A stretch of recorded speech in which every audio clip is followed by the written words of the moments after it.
Existons-nous? Hein? Pourquoi existons-nous? Nous existons pour mettre les gens en relation avec Jésus et ainsi changer le monde. Parce que lorsque quelqu'un est en relation avec Jésus, son monde autour d'elle change et elle change aussi le monde. Alors Seigneur, je veux te remercier pour le message de ce matin. Je te prie Seigneur, avec les témoignages qu'on a entendus, Seigneur, on voit que tu es vraiment à l'œuvre. Et je te prie Seigneur que tu puisses parler au cœur ce matin. C'est ça ma prière Seigneur. Que tu parles à notre cœur Seigneur d'une façon irréfutable Seigneur. De façon Seigneur à ce que l'on sache que c'est seulement toi et uniquement toi qui as parlé de cette façon-là et que ce n'est pas possible qu'un homme ait parlé de cette façon. Alors je te prie, Seigneur, que les paroles qui vont sortir de ma bouche, qui sont de ta parole, n'aient pas un impact à cause de ce que je l'ai dit, mais qu'elles aient un impact à cause de ce que ton Saint-Esprit fait dans le cœur de chacun de nous, et principalement ce matin, Seigneur. Amen. Le titre du message, c'est « Les bénédictions tardives éprouvent la foi ». Il n'y avait pas de honte à dire, moi, ça fait des années que j'attends telle et telle chose et je ne les ai pas eues encore parce que les bénédictions tardives éprouvent la foi. Proverbe, chapitre 10, le verset 6 nous dit, des bénédictions reposent sur la tête du juste. Donc, il y a des bénédictions qui reposent sur la tête du juste présentement, ou la tête des justes. Il y a des bénédictions qui sont là. S'ils sont là, que vous levez la tête, vous ne pourrez pas les voir parce qu'ils sont rendus là. Mais ils sont là. Amen. Si vous tournez la tête, ils sont toujours là. Quand même, vous iriez vite, vous ne pourrez pas les voir. Il y a des bénédictions sur la tête du juste. C'est ce que je vais vous montrer ce matin. Le temps d'attente pour recevoir une bénédiction ne devrait jamais être une occasion de se décourager, mais plutôt de construire notre foi. Amen. Et ça, nous le vivons, on le vit à notre façon, de différentes façons. Il n'y a pas un modèle de façon de vivre qui est écrit et que tout le monde le vit pareil. Chacun de nous, à travers les situations difficiles, dépendamment de notre caractère, dépendamment de notre arrière-plan, dépendamment de ce que nous sommes, on le vit de façon différente. Mais à travers cela, on voit que Dieu est en train de construire notre foi. Parce que quand on sort de cette période-là, on en sort différent. J'ai passé à travers des périodes dans ma vie qui étaient des périodes qui étaient difficiles, qui étaient des périodes de découragement, mais quand on persévère et qu'on en sort différent. Et je vous parle de mon expérience, mais il y a des centaines de millions de chrétiens qui ont vécu la même chose et qui en sont sortis grandis ou qui en sortent encore aujourd'hui grandis. Oprah Winfrey, que vous connaissez, a dit « Être reconnaissant pour ce que vous avez et vous finirez par en avoir plus. Si vous vous concentrez sur ce que vous n'avez pas, vous n'en aurez jamais assez. » À 16 ans, le pianiste Andor Fold était déjà pianiste talentueux et l'un des plus renommés à l'âge de 16 ans. Mais il vivait une année troublée. Au milieu de ses luttes personnelles, le jeune Hongrois est venu à Budapest et il a rencontré Emil von Sauer. Je ne sais pas comment il prononce, là. Et Sauer n'était pas seulement célèbre pour ses capacités, mais il était aussi le dernier élève survivant du grand Franz Liszt. Bon, ces noms ne vous disent pas grand-chose. Il a fallu que moi aussi je fasse une petite recherche pour savoir qui étaient ces personnes. Et ce sont tous des pianistes, là. Mais bref, continuons. Des pianistes de renommée. Bon, mais ils sont tous décédés aujourd'hui, pour votre information.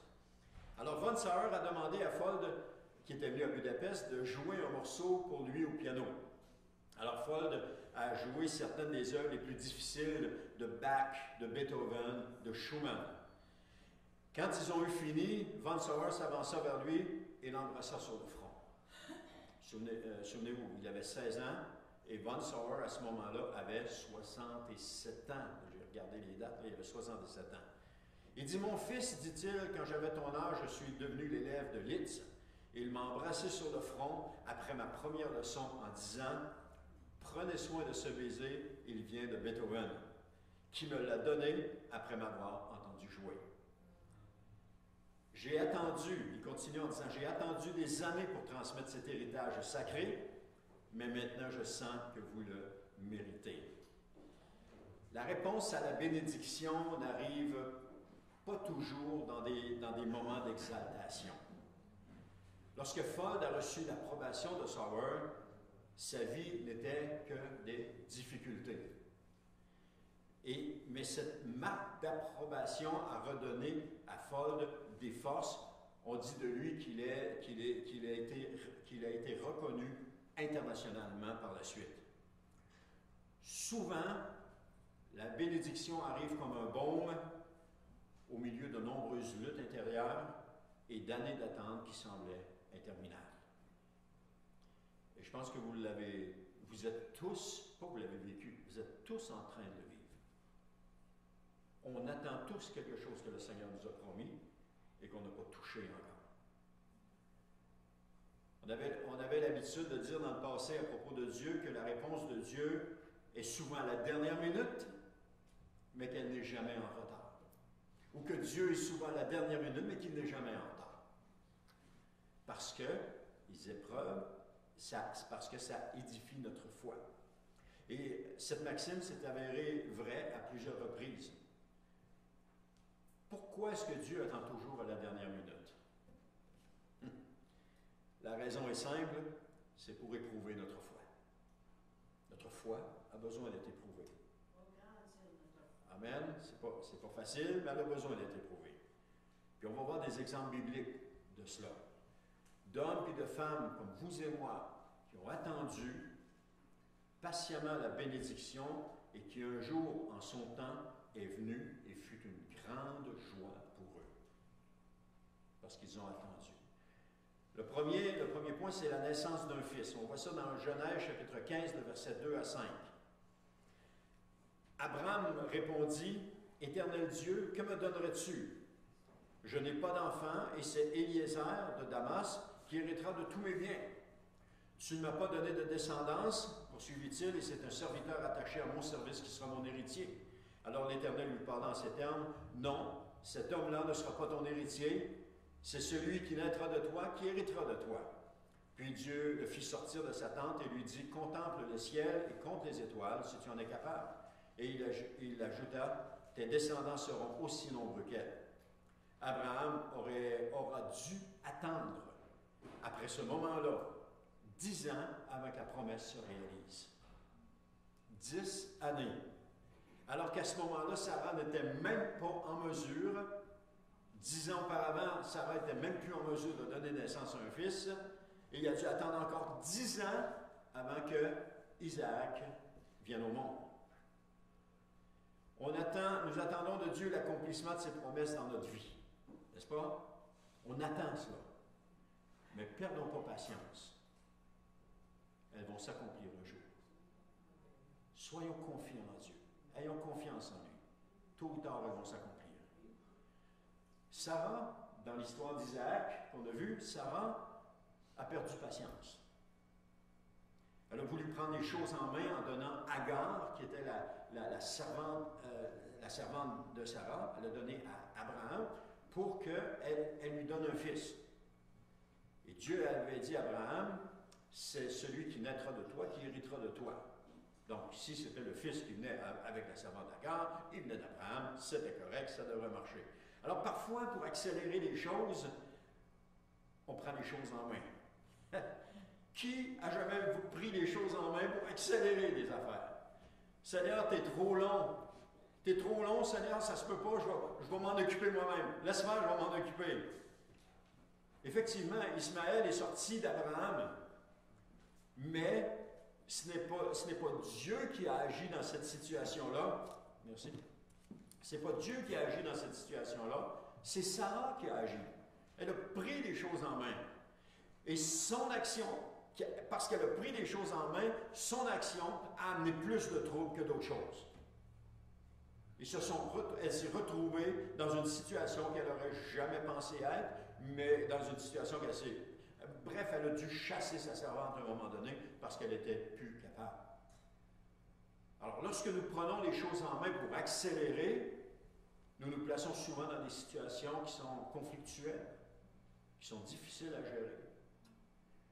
Finalement, 10 ans après, et après tout ce tumulte et toutes ces choses qui se sont passées, Dieu a accompli ce qu'il avait promis à Abraham et à Sarah. Mais pour éviter les problèmes, laissons tout le contrôle à Dieu. Et on va éviter beaucoup de problèmes. Par la foi, attendons la réalisation de la promesse.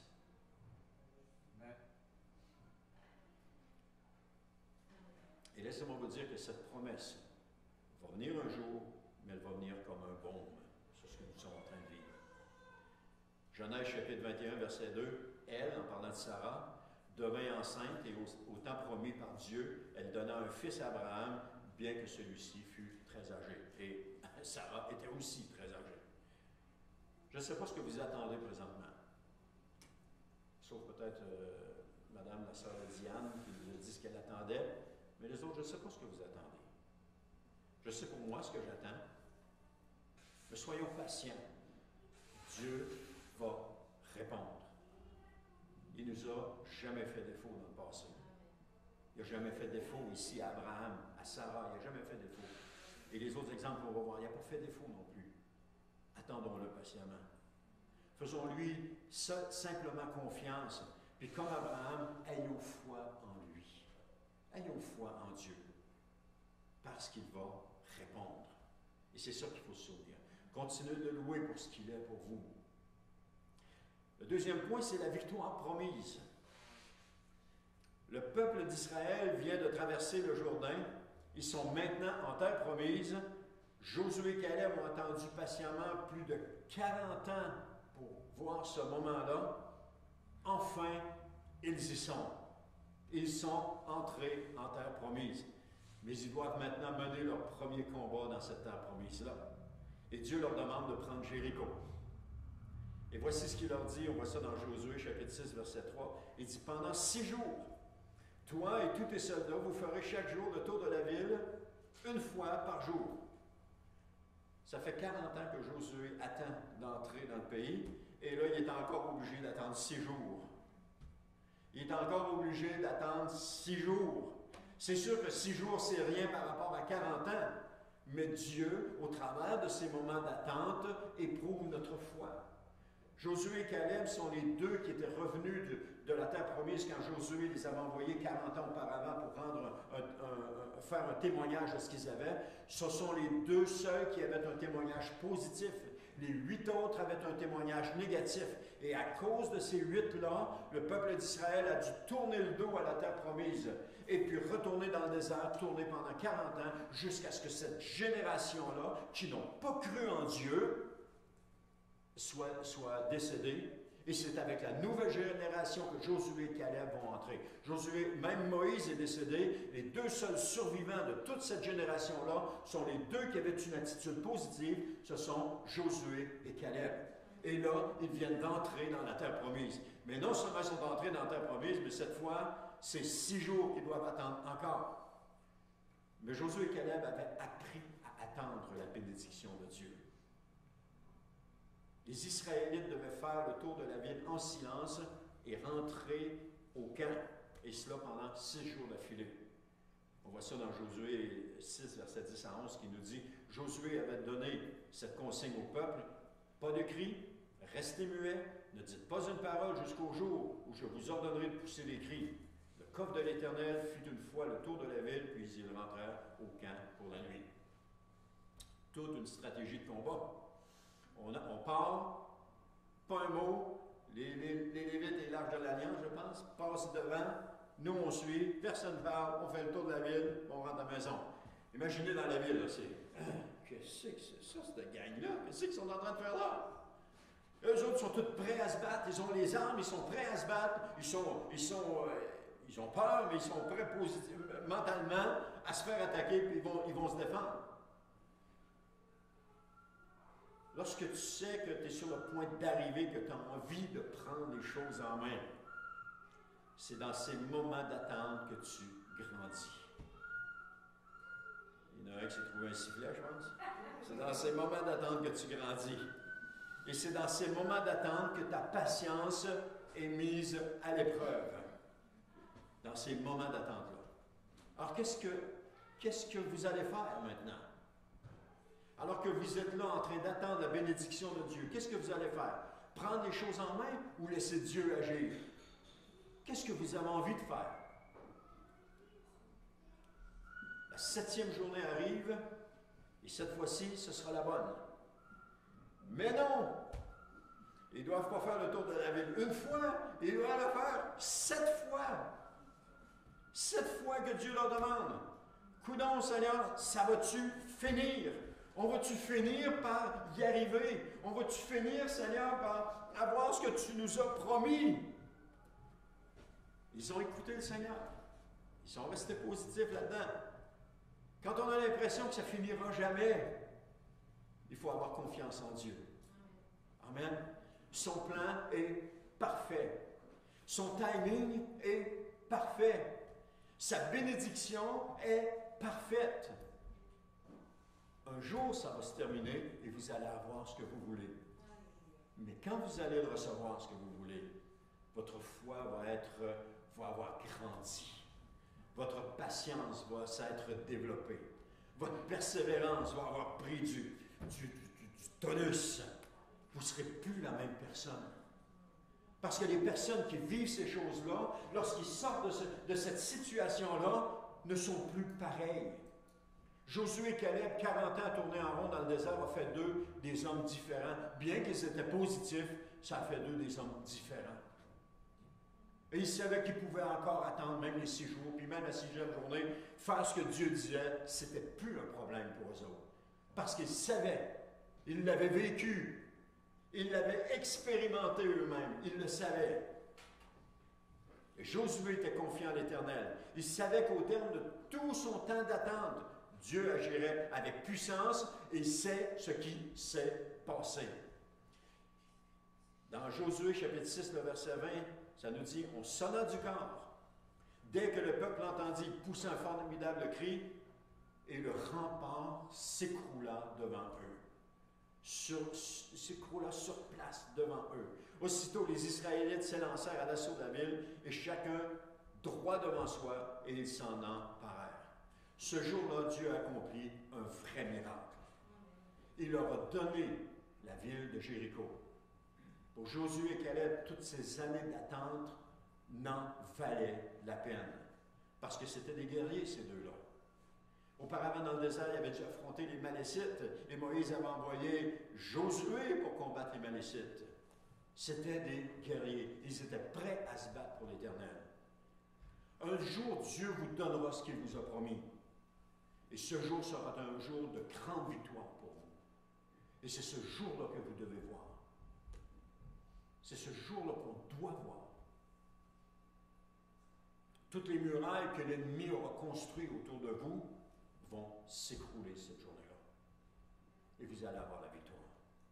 Vous recevrez enfin. C'est un message encourageant ce matin.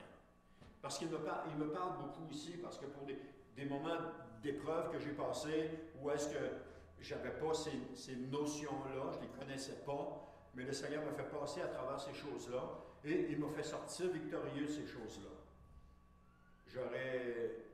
Et quand je regarde en arrière, quand je regarde tout ce que le Seigneur a fait, je m'aperçois que tout ce qu'il a fait, c'était pour mon bien. Et que je ne serais pas devenu ce que je suis devenu si je n'avais pas passé à travers ces choses-là. Si je n'avais pas eu des moments où est-ce que j'avais envie de tout abandonner. Des moments où est-ce que j'ai même pris des actions pour tout abandonner, mais que le Seigneur disait, non, on ne s'en va pas dans cette direction-là, tu restes avec moi. Tu restes avec moi, tu continues avec moi, on continue d'avancer, tu persévères. Et Dieu, à ce moment-là, je ne le savais pas. Mais lorsqu'on sort de ces situations-là, on est complètement changé.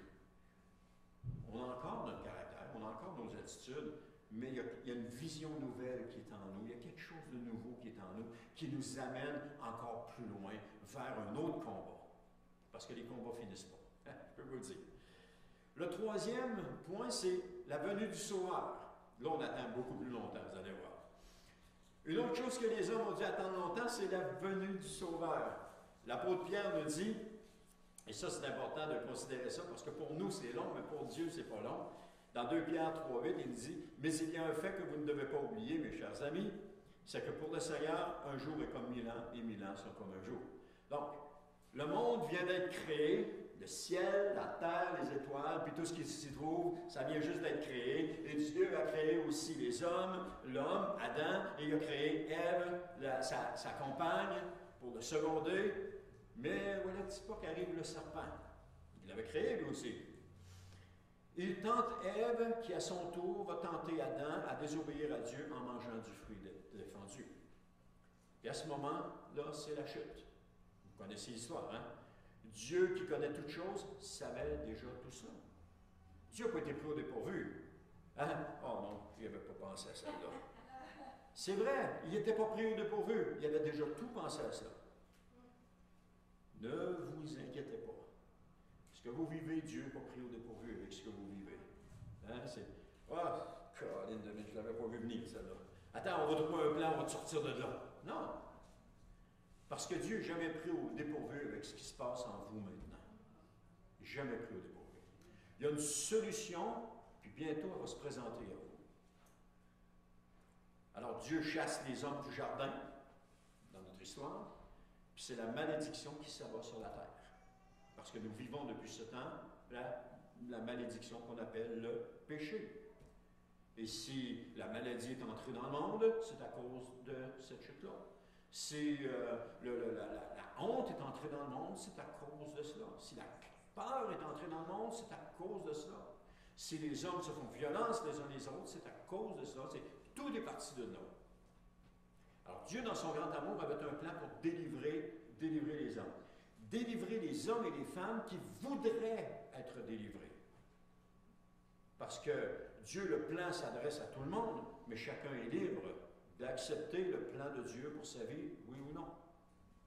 Alors Dieu a promis d'envoyer à ce moment-là un libérateur. Et nous retrouvons la première promesse de Jésus au tout début de la Genèse, c'est-à-dire au chapitre 3, le verset 15, on retrouve la promesse d'un sauveur. Il dit, je susciterai de l'hostilité entre toi et la femme, entre ta descendance et sa descendance. Celle-ci t'écrasera la tête et tu lui mordras le talon. C'est pas évident de voir la promesse de Christ dans ce passage. Je vais vous expliquer. La première, c'est son incarnation ou sa venue dans la chair. Ça dit, c'est un grand encouragement pour le pécheur de voir que le Sauveur est la semence de la femme. Okay? Parce que Jésus est venu de la femme de Marie. Il est le Fils de Dieu. Jésus n'est pas le fils de Joseph, il est Fils de Dieu. Et Marie a été, disons-le comme ça, la mère porteuse. Marie n'est pas la mère de Dieu. Marie a été la mère, la femme qui a porté le Fils de Dieu. Il a été le Fils de Dieu, qui est Dieu, a été fait homme et il est venu habiter parmi nous. C'est ça que la parole de Dieu nous dit. Il a été fait homme et il est venu habiter parmi nous. Alors, Dieu dit entre ta descendance et sa descendance. Entre ta descendance, c'est-à-dire les gens qui seront anti-Dieu, parce qu'il parle au serpent à ce moment-là, donc la descendance de Satan, et sa descendance, c'est-à-dire sa descendance, on parle de la descendance d'Ève, parce que Jésus est venu de Ève. Il est issu de Ève. Tout être humain de la terre est issu de Ève. Et il y a plusieurs années de cela, je voyais un reportage, je ne me souviens pas du nom du gars qui l'a fait, mais il cherchait, il a pris l'ADN de milliers de personnes à travers toutes les peuplades, sur toute la terre, partout autour de la terre. Il cherchait pour voir si Ève était vraiment la femme à l'origine de l'humanité. Et pour ça, il fallait qu'il trouve chez tous les êtres humains un gène qui était commun dans l'ADN, et cela lui permettait d'affirmer que oui, on venait tous de la même personne. Parce que quand vous prenez, mettons, une fille et sa mère, ou un garçon et son père, il y a beaucoup de gènes en commun. On hérite de 50% des gènes de nos parents. Et quand on se reproduit, on donne 50% de nos gènes à nos enfants. Donc, il y a beaucoup de gènes qui sont pareils. Mais de remonter jusqu'à Ève, ça prenait au moins un gène qui soit pareil. Pour toutes les nations, puis toutes les peuplades. Et il a découvert ça. Il a découvert qu'il y avait un gène. Et ça lui disait que Ève est vraiment est à l'origine de toute la descendance humaine sur la terre.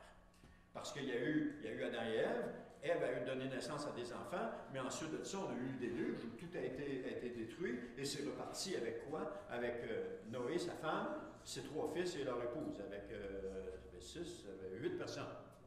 Je calcule vite. C'est reparti de là, mais ces 8 personnes-là étaient de descendance directe avec Adam et Ève. Et donc, toute l'humanité comme ça vient de... On a tous ce gène-là. Le deuxième, ce sont les souffrances et la mort de Christ qu'on voit dans cela. Parce que la remarque de Satan qui brise le talon représente la nature humaine de Jésus qui a été brisée. Lorsque Jésus a été brisé à la croix, lorsqu'il a été meurtri à la croix. Et donc, les souffrances de Christ sont prolongées aussi par celles des saints qui souffrent en son nom encore aujourd'hui. On a ça dans Colossiens chapitre 1, verset 24, qui dit « Maintenant, je me réjouis des souffrances que j'endure pour vous, car en ma personne, je complète pour le bien de son corps, qui est l'Église, ce qui manque aux persécutions dirigées contre Christ. » Alors là, on ne parle pas de souffrance, on parle de souffrance, ici je pense qu'on parle plus de souffrance que comme Paul a été persécuté à cause de sa foi, et non pas de souffrance à cause d'une mauvaise décision. On parle de souffrance à cause qu'il a été persécuté à cause de son témoignage de Christ. Donc le diable tente le peuple de Dieu, il le persécute, puis il le met à mort. Donc ça, c'est le talon qui est brisé. Il y en a de même avec les meurtrissures de Christ qui ont été affligés par les afflictions des siens aussi. Alors, mais tandis que le talon est brisé ici en bas sur la terre, n'oubliez jamais que la tête est dans les cieux. Où est Christ aujourd'hui? On dit que Christ est la tête de l'Église. Où est-ce qu'il est aujourd'hui? Il est auprès du Père et il intercède pour nous. C'est ça que la parole de Dieu nous dit. Alors le talon, le diable est sur la terre, non, le talon de Christ est sur la terre, mais sa tête est dans les cieux. Troisièmement, sa victoire sur Satan. Christ a réduit à néant la tentation de Satan en extirpant les âmes de son pouvoir, en les sortant de là. Parce que par sa mort, j'ai plus de batterie pour moi, hein? Je vais prendre le micro à côté. Allume-moi en un. Ah, t'en avais? 1, 2, 3, 4. Ah, ok, j'en ai. Bon. Alors, par sa mort, Jésus a porté un coup fatal au royaume de Satan. Il a frappé la tête du serpent d'une blessure indérissable. On voit, hein? Il dit, il t'écrasera la tête, mais tu lui blesseras le talon. Il a frappé la tête du serpent. Et puis, dès que l'Évangile gagne du terrain, l'ennemi finit par tomber. Maintenant, cette promesse d'un sauveur s'est réalisée 3 millénaires plus tard. Wow! Seigneur, es-tu en train de me dire ce matin que je vais devoir attendre 3 millénaires pour être exaucé? Non. C'est pas ça que le Seigneur est en train de dire. Parce que lorsque Jésus était enfant, il a été amené au temple par ses parents pour être circoncis le 8e jour. Mais pendant qu'ils sont là, il y a un homme du nom de Siméon qui arrive. Siméon avait une promesse que Dieu lui avait faite. Siméon était un homme qui croyait en Dieu. Et Dieu lui avait dit, Siméon, avant que tu meurs, tu auras vu mon salut, tu auras vu mon sauveur, tu auras vu mon fils avant que tu ne meurs. Donc Siméon a cette promesse-là avec lui. Je ne sais pas à quel âge qu'il l'a eu, mais Siméon est convaincu d'une chose, il ne mourra pas tant qu'il n'aura pas vu le sauveur. Alors tous les jours, il est au temple, il dit, il va finir par arriver, il va finir par arriver. Et à tous les jours, il se dit, il va arriver, Seigneur, tu me l'as promis, je sais que tu me l'as promis, Seigneur, tu me l'as dit, je sais, j'ai confiance, tu me l'as dit, je sais que je vais le voir un jour. Et là, il vieillit. Seigneur, je suis rendu, je ne sais pas quel âge il avait, mais on dit qu'il était âgé. Il est rendu à un certain âge, et puis là, Seigneur, ça continue même, je ne pourrai plus le voir parce que je vais être aveugle, je ne pourrai plus l'entendre parce que je vais être sourd. Seigneur, fais quelque chose, agis, Seigneur, envoie-le. Mais Dieu avait déjà préparé dans son plan quand est-ce qu'il arriverait. Et Dieu a dit à Siméon, tu vas le voir, Siméon. Siméon, tu as juste à me faire confiance. Fais-moi confiance, c'est tout. C'est tout ce que je te demande. Fais-moi confiance, puis tu vas voir mon salut. Et qu'est-ce que Siméon a fait? Il a fait confiance. Mais un jour, les parents de Jésus arrivent au temple. Ils n'arrivent pas au temple en disant, ah, c'est vrai, il y a un Siméon au temple qui attend de voir le Sauveur. On va lui amener Jésus, il va être content, puis il va pouvoir mourir en paix. Non! Joseph et Marie font ce que la coutume dit. Ils s'en vont au temple tout simplement, présenter Siméon, pas présenter Siméon, présenter Jésus pour qu'il soit, circoncis. C'était la coutume de l'époque. Alors ils s'en vont là-bas. Et tout à coup, Siméon arrive. Et là, il voit Jésus. Imaginez la joie qu'il y a dans le cœur de Siméon. Êtes-vous capable d'essayer d'imaginer ça? Toutes ces années, on ne sait pas le nombre d'années, ça ne nous est pas dit, mais toutes ces années où est-ce qu'il a attendu que la promesse de Dieu se réalise dans sa vie. Et là, elle se réalise. Elle est en train de se réaliser. Et il va dire, dans Luc chapitre 2, versets 29 à 30, il va dire, « Maintenant, Seigneur, tu laisses ton serviteur s'en aller en paix. Tu as tenu ta promesse, car mes yeux ont vu le salut qui vient de toi. » Siméon pouvait mourir tranquille. Je ne sais pas combien de temps après il est décédé, mais il est décédé dans la joie, c'est certain. Il ne pouvait pas être plus dans la joie que ça. Parce que quand Dieu accomplit quelque chose dans notre vie, il y a de la joie qui est là. Amen. Quand il répond à une prière, à une promesse qu'il nous a faite, il y a de la joie qui est là. Siméon a attendu patiemment et Dieu ne lui a pas fait défaut. Pensez-vous que Dieu va vous faire défaut par rapport à la promesse qu'il vous a faite? Quand on regarde ces exemples-là? Non, il ne vous fera pas défaut. Il a promis Jésus dans Genèse chapitre 3, verset 15 à l'humanité. Elle est arrivée 3 millénaires plus tard, je suis d'accord, mais elle est arrivée. À travers, il a promis Jésus à travers les écrits des prophètes, et il n'a jamais fait défaut. Jésus est arrivé au moment où il devait arriver. Et qu'est-ce que ça nous dit? Qu'il y avait une grande joie sur la terre à ce moment-là. Jésus, le Fils de Dieu, venait de naître, il y avait une grande joie sur la terre. Ésaïe chapitre 14, verset 24, nous dit, « Le Seigneur des armées célestes a juré par serment, ce que j'ai décidé s'accomplira, ce que j'ai projeté se réalisera. » Êtes-vous prête à le prendre pour vous, ce passage? Êtes-vous prête à vous l'approprier? C'est sûr qu'il y a une triple promesse dans ce passage. Il y a le premier, c'est le contexte nous parle de la promesse de Dieu d'écraser la Syrie qui imposait un jour aux Israélites. Ça, c'est le contexte de base. Il y a aussi une promesse qui est faite pour le retour de Jésus là-dedans. Ce que j'ai décidé s'accomplira, puis ce que j'ai projeté se réalisera. J'ai décidé que Jésus allait revenir un jour, et il va revenir. Ça va arriver. Puis il y a aussi une promesse qui est personnelle pour nous, une promesse qui est collective, si on veut aussi. Ce que j'ai promis s'accomplira. Ce que j'ai promis dans ta vie va s'accomplir. Ce que j'ai promis dans cette église va s'accomplir. Ce que j'ai promis dans cette ville va s'accomplir. Ce que j'ai promis sur cette terre, là, je suis rendu loin, mais ça va s'accomplir.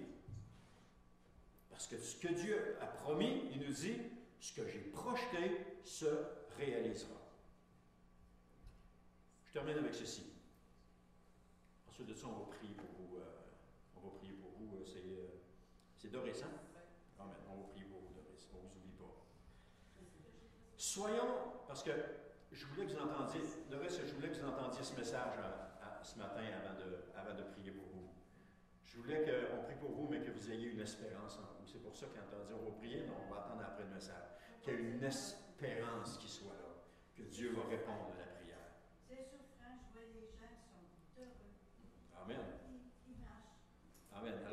Alors soyons des Abraham, des Josué ou des Siméon spirituels. Est-ce qu'on est capable de cela?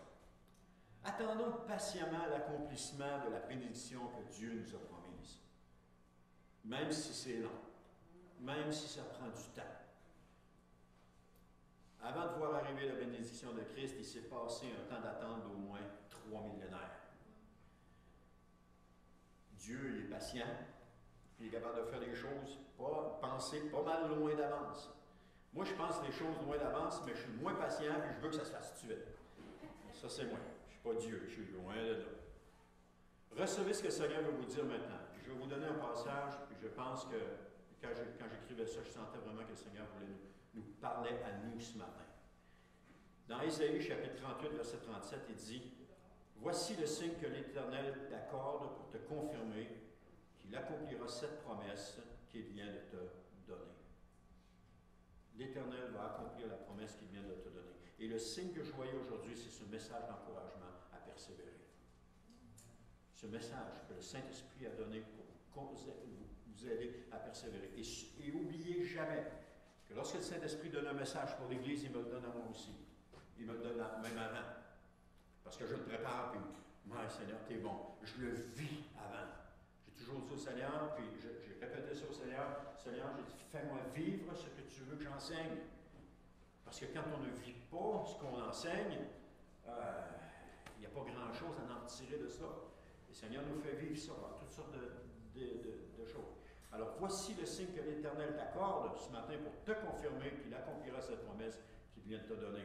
Et je pense que ce signe est ce message qui t'encourage à persévérer. Faites confiance à Dieu pour votre vie temporelle. Faites confiance à Dieu pour votre vie spirituelle.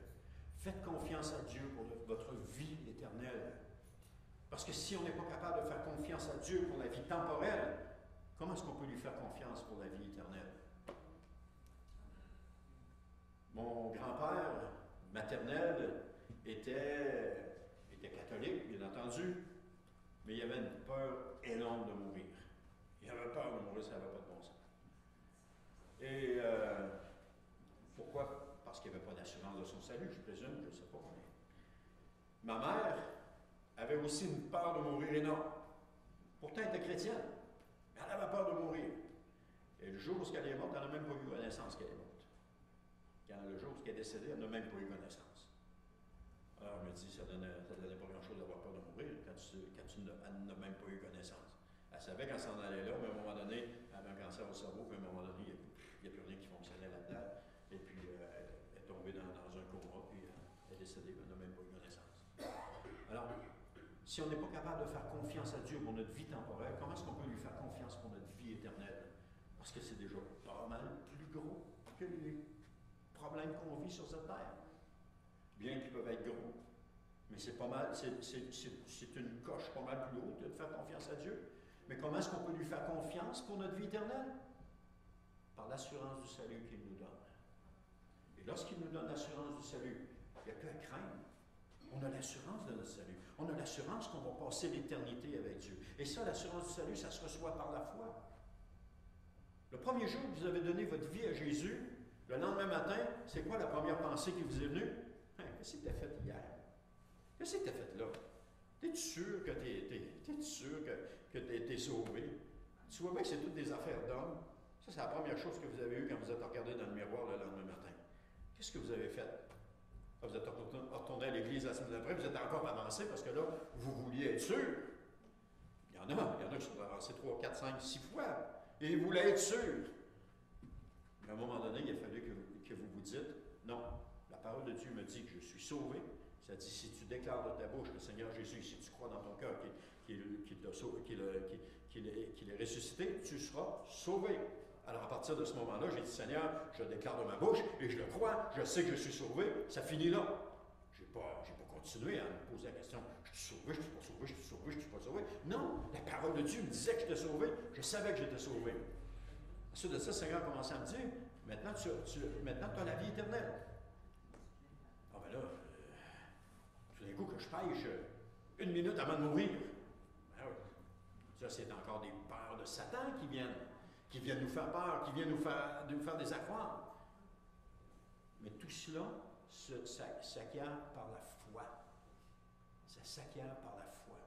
Et lorsque nous croyons que Dieu peut faire toutes choses, et que nous croyons sa parole, lorsqu'il nous parle, il n'y a plus de crainte à avoir. Il n'y a plus aucune crainte à avoir. On sait qu'on est sauvé, on sait qu'on s'en va dans l'éternité, on sait que Jésus va revenir et qu'il va nous prendre avec lui, il n'y a aucun doute là-dessus. À un moment donné, j'avais des doutes par rapport au baptême du Saint-Esprit. Seigneur, j'ai-tu vraiment été baptisé du Saint-Esprit? Le Seigneur est arrivé avec sa parole. Pour vous, vous avez déjà reçu l'onction. Ah, wow, merci Seigneur, c'est bon. Amen. semaine après, Seigneur, je suis vraiment baptisé du Saint-Esprit. Encore des doutes. Si vous pensez que les doutes, ça arrive juste à ceux qui sont bébés chrétiens, oubliez ça, Jean-Baptiste, quand il est en prison, avant qu'il se fasse trancher la tête, il y aura ces gens qui disent « Hey, Jésus, es-tu celui qu'on doit attendre ou on doit en attendre un nouveau? » Pourtant, il a vu Jésus venir à lui au baptême, il a vu le Saint-Esprit descendre sur Jésus, il a été témoin de tout ça, il a rendu témoignage de Jésus comme de quoi c'était pas lui, sauveur, mais qui n'était pas digne de délier ses sandales, il a rendu tout ça. Mais là, il est face à la mort, puis il doute, il dit. Et là, Jésus les renvoie en disant, allez y raconter qu'est-ce qui se passe. Jean-Baptiste a été certainement rassuré de cela, ses doutes ont été vaincus. Et c'est normal d'avoir des doutes. Mais lorsqu'on a des doutes, on va dans la parole de Dieu. Et le Seigneur nous confirme ces choses-là. Ça se prend par la foi. Quand on croit que la parole de Dieu, c'est la parole de Dieu. D'ailleurs, la Bible est la parole de Dieu. Jésus est la parole de Dieu. Amen. Tout ça est attaché ensemble. Jésus est Dieu, la parole qui nous parle, etc. Tout ça est attaché ensemble. Et il nous suffit juste de croire. Alors ce matin, croyez que vous allez recevoir votre bénédiction. Croyez-le, parce que le Seigneur vous parle ce matin. Le Seigneur est ici, puis il nous parle.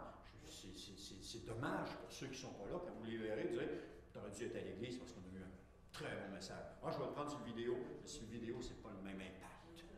Ça n'a pas le même impact que ce que nous avons présentement. Alors, recevez ce que le Seigneur veut vous dire ce matin. Faites-lui confiance.